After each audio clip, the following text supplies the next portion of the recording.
Egia da, sasoi horretan, gerratik bueltan, nik ezagutzen dut beste kasu bat, gure etxetik kilometro erdira edo, baina bertan ikuslitik auzoa, lengusu batzuk harrapatu zieten baserria, lengusuen artean, iritzi politikoagatik, bueltan etorri orduko, norbaitzuen etxean lengusuak sartu ziren. Eta ezin izan zituzten atera, eta beste etxe batera bizitzera joan beharra ere izan zuten. Halako kasuak eman dira. Hori Oromiñon eman dira, bai.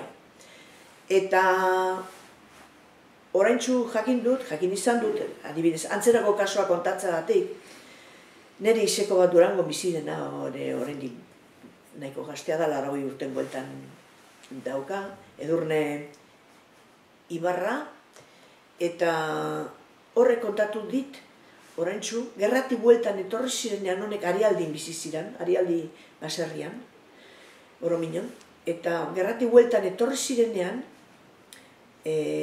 Ugasabak ez zieten utzi etxera sartzen.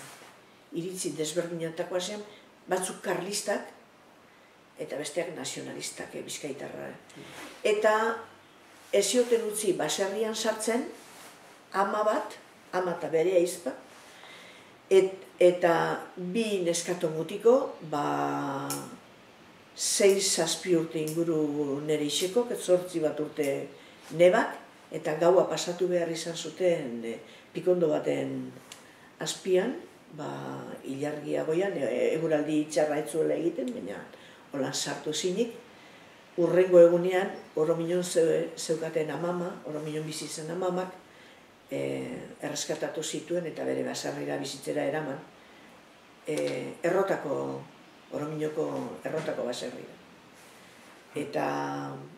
Eta holan hor bizi izan ziren denbora baten, euren aita Venezuelara ihes eginda zegoan, gerra sasoian, eta aitarekin bizitera joan artean, 8 urtero zituenean, joan zen pare bat urtean edo hor baserrian, amamakin bizi izan ziren.